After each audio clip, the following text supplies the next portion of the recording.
Magluluto ako ng chicken adobo with gizzard, liver, and boiled egg.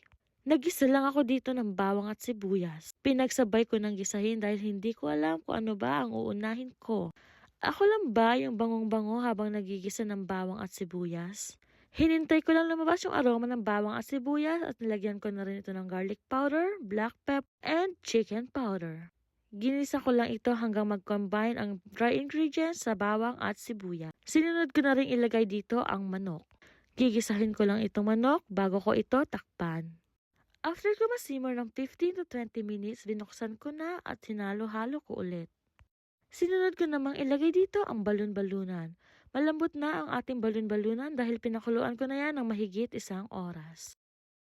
Naglalagay din pala ako ng 7-Up sa aking adobo. Para medyo malapot mamaya pag natuyo ang sabaw dahil may sugar ang 7-Up.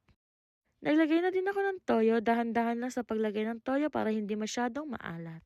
Tatakpan ko lang ito hanggang sa maging malapot ang sabaw ng ating adobo. Para sa akin, okay na yung lapot ng sabaw ng ating adobo. Yung atay pala is napakuluan ko na with salt, pepper, and vinegar. Huli ko na inilagay ang atay para hindi ma-overcook. Susunod ko namang ilagay dito ang boiled egg.